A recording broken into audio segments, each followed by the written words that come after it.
qisada shimbirkii u soo dacwooday Nabi Suleymaan iyo sheekadii ninkii garka weynaa uu ku dhigay. Shimbir ayaa waayihii Nabi Suleymaan damcay inuu ka xawo meel biyo ay ku jiraan. Markaas ayuu arkay inay caruur yaryar biyaha ku agcayaarayaan. Shimbirkii wuxuu siiri walla inaadan ka amaan helin ciyaalkaasi haddii aad u soo degtid. Wuxuuna iska fariistay geedkii biyaha u dhawaa agtiisa. Halkaas ayuu ku sugayay ilaa inta ay caruurta ciyaartooda ka dhameysanayaan. Markii in badan uu sugayay shimbirkii ay caruurtii dhameysteen ciyaartooda weyna iska tageen. haddana intuusan soo degin waxa biyihii yimid nin gar weyn oo ay ka muuqato inuu yahay qof astaamaha diinta iyo inuu si wacan ugu dhaqmo. Shimbirkii ayaa wuxuu iska dhaadhiciyay in ninkan uu yahay nin sheekh oo caalim oo dhankiisa wax dhibaato aysan kaga imaaneen. Biyihii ayuu u soo degtay shimbirkii si uu u cabo, laakiin waxa ku dhacay ma suuraysan kartid. Ninkii odayga ahaa ayaa dhagax ku soo tuuray shimbirkii wuxuuna kaga dhacay isha.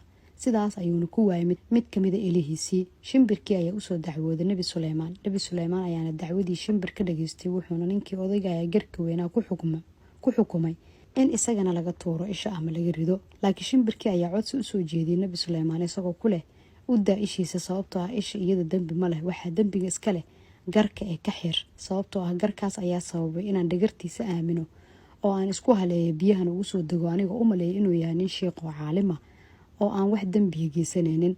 haddii uusan garka lahaan lahaynna maba soo degi lahayn oo sida ilmaha iskaga ilaaliyay amaba uga feejignaan lahaa. sidaas ayaana loogu fuliyay xukunkii oo garkii looga xiray. dulucdii ujeedada sheekadan ama qisadan aan ka fahmi karna waxa ay tahay in qofka muuqaalkiisa sare haddii ay diin ka muuqato ay muhiim tahay in wax wanaagsan oo fiican uu ku dhaqmo si astaanta ka muuqata ay u noqoto mid wanaagsan oo sida laga filayo u dhaqan gasha. waxaa marma doonta ah in labada dhanba ay mudan yihiin. waxa ugu foolxun qofka muuqaalkiisa sare diinta ay ka muuqato qalbigana faajirka ah amaba ka noqdo qof dambiile ah. waxaase ugu wanaagsan qof qalbiga saafi ka ah xitaa haddii muuqaalkiisa guud aysan ka muuqan wax diin ah. maxaa yeelay haddii qofka wax wanaagsan ama astaan wanaagsan oo diin ah ay ka muuqato, waxa wanaagsan inuu ku dhaqmo diinta oo laga ammaan helo si muuqaalkiisa uu u noqdo mid si sax ah uga turjumaya. walaal inta aadan gar weyn sii deysan amaba xijaab weyn aadan qaadan, ka laabo dhagarta dadka ama xayawaanaadka iyo shay kasta oo dhib aad u geysanayso. qalbigaagana ka dhig mid saafi ah oo ka nasahan xumo oo dhan si ay kaaga muuqato astaanta waxaad xiran tahay ama muuqaaga waa qaab diinta islaamka ka muuqato suurad wanaagsan aad u labisan tahay ay u wanaagsan tahay. waxa qisadan ila wadaagay Xuseen Cabdi Wahaab Sigale.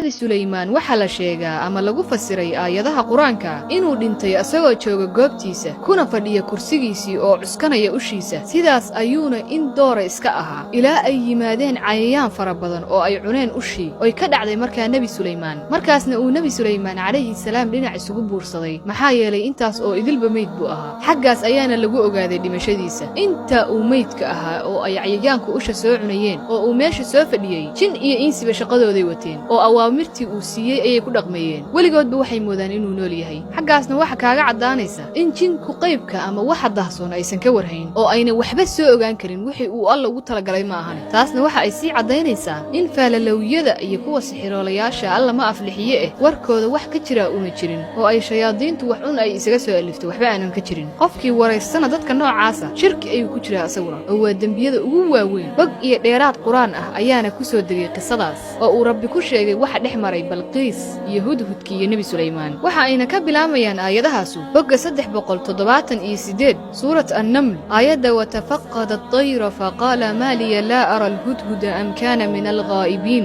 la u'adibannahu 'adaban shadidan aw la adbahannahu aw la ya'tiyanni bi sultanin mubin famakatha ghayra ba'id faqala ahattu bima lam tuhit bihi waji'tuka min sab'in bi naba'in yaqin inni wajadtu imra'atan tamlikuhum wa أوتيت من كل شيء ولها عرش عظيم وجدتها وقومها يسجدون للشمس من دون الله وزين لهم الشيطان أعمالهم فصدهم عن السبيل فهم لا يهتدون. صدق الله. آيادهاس أن سو أخريي إلى بقى صدح بقول إيسيديتن آياد أفرتن يا أفراد يا إنت أودا حيس وحا أي كشيكين يا قصداس دحمرتي بلقيس يا نبي سليمان عليه السلام. وحا أن رجين يا إن أد wax badan ka faa'iideen qisada Nabi Suleymaan عليه السلام. haddii aad xagga soo gaartayna aad iyo aad ayaad ugu mahadsantahay dhageysigaaga wacan. fadlan ha iga ilaawin inaad subscribe ii saartid, commentina hoos iigu reebtid. waxa aanan idin leeyahay dhammaantiin salaamo Allah wa Ramadaan Kariim.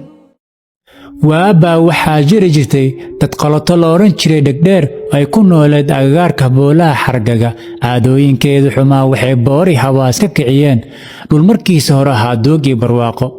muddo aad u dheer baa degmadii roob ka guuray xoolihiina way macluuleen. Dhegdheer aad bay u xoog weyneed una lala jirtay sida dabeesha xagaa. Waxay lahayd dhegsilayaab leh u dheer, lehna awoodda cajiib ah oo ay ku maqasho shanqar saangiil daaqaya meel jirta maalin barkeed. subax bay dhegdheer u dhaqaaqday. ugaarsigii cunto maalmeedkeedii waxay sii dhex qaaday buuraha iyadoo gacanta ku sidata masaar, dhabarkana jawaan maran oo ah kay ku soo qaadan lahayd qofka ay dilato. waa inaan ku soo baxaa gabar yar oo geed galool ah oo qodax leh, hoostiisana rar ku samaysanaysa. dhegdheer baa iskula hadashay, balse waxay sii dhex qaaday jidka siigada lahaa. maalintaa waxba gacanta kuma dhigin, iyada oo gaajo iyo jahwareer isku darsatay bay ku soo laabatay gurigeedii. waa dambe iyadoo faramaran gurigeeda kuma laaban doonto, waxaan u adeegsan doonaa awooddeyda gaarka ah si aan gacanta ugu dhigo kala socodka. sidaas ayay go'aan ku gaartay dhegdheer. soo qof daalan uma baahna inuu biyo cabo iyo inuu mar u nasto. nasiibkaygu waa imaan. soo gur qoryo iyo coos bay ku amartay gabadheedii oo keligeed ay lahayd. dabadeed qoryihii iyo cooskii waxay ka dhisatay aqalo dhowr ah oo dhinac ku haya aqalka dhegdheer. kadibna haantii boodheer oo ay hilibka dadka ku guran jirtay bay ku amartay inay shanqar aad u dheer samayso haddii laisku dayo in la furo. waan kaa maqli doonaa meel walba aan joogo, bay tiri. daaldartii hurdaa la tagtay iyada oo weli gaajaysan. habeenkaas waxaa waddada soo martay haweenay ninkeedii dhintay ilmo yarna xambaarsan. nasasha ma aysan rabin ilaa ay ka gaadho gurigii reerkooda. hase yeeshee iyadii ilmihii yaraa way daalnaayeen wayna gaajaysnaayeen. aad bay ugu farxeen markay indhaha ka qaadeen deegaanlamoodkii dhegdheer. gabadhoyna waraabi inaa ilaahay ku oomen ayay haweenaydii u weydiisatay gabadhii dhegdheer siduu dhaqanka ahaa. how biyahana caba. waa idin martigelin lahaa oo idin haraad iyo gaajo tiri lahaa, laakiin gurigaad timaadeen waa kii dhegdheer. ogsoonaada hooyaday dhegdheer inaad ka badbaadi doonin haddii hurdada ka toosto. waa in aad ka dhowmataan ilaa ay ugaarsi u dhaqaaqayso, dabadeedna si dhaqso ah aad naftiina u badbaadisaan, bay tiri iyada oo hadalka hoos u dhigaysa.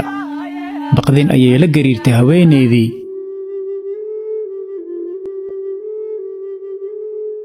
waxayse naf ka raadiyeen inay iyada iyo ilmihii yaraa ku gamadadaan rara duduuban oo aqalka gadaashiisa yeelay.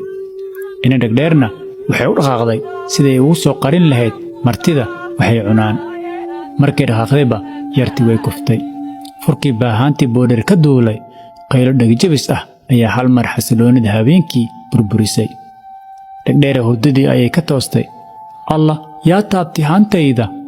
hooyo anigoo hilib sulay ah ka baarinaya saabka dusha suran ayaan ku dhacay bowdheer, bay tiri gabadhii. been baad ii sheegi, dhegdheer baa tiri. waxay bilowday inay sanka la raacdo hadba jaho. waxa ii soo uraya ma wiil yaroo buuran baa?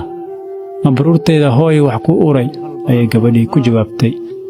waxa ii urayaa hilib gabar yar, ayay si caro ah dhegdheer u tiri. hooyo waa jirkayga, ay mar kale gabadhii dhegdheer ku celisay. iyada oo aan lahayn meel la qabto ayay hadba jaha sanka la raacday, tuhunsanna in gabadha wax qarinayso. haweenaydii iyo ilmihii yaraa rarada gudaheeda ayay ka maqlaayeen qaylada iyo sabaxanka jira. way ogaayeen inay mar dhow dhegdheer gacanta ku dhigayso. gabadhii dhegdheer inta ay orodday ay ku furiistay rarada cirifkeeda ayay ku lafaaqday carara.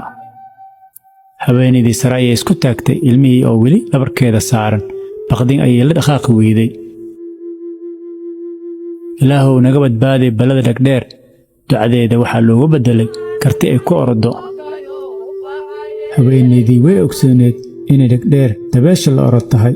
dhegdheer nolosheena gucinay ilaa naf ka dheeraysa ma jirto, ayay istiri haweenaydii. albarageedii orod bay u kordhisay. orod aan hakis lahayn ayay orodday oo orodday ilaa ay ka soo gaardo qarka boolaha xargaga.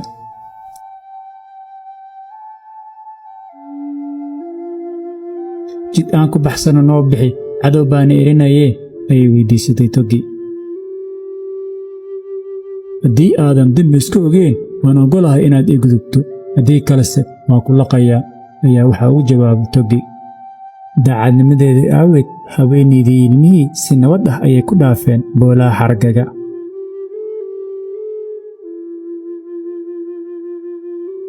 dhegdheerna shalay ayay isla dul istaagtay Togi iyadoo ku dhehaysan haweenaydii iyo wiilkii cayilkiisii, markaasay ku baroortay heestiidii shalayga ahayd. hakuya boolaha xargaga, nin duulaayay dabraan, nin xiimaayay xidhaan, bal naagta barida daya, bal wiilkay sidata daya, bal boodada caddaanta daya, bal buluqbuluqdeeda daya. kadib dhegdheer waxay dhiibatay codsi quusasho ah.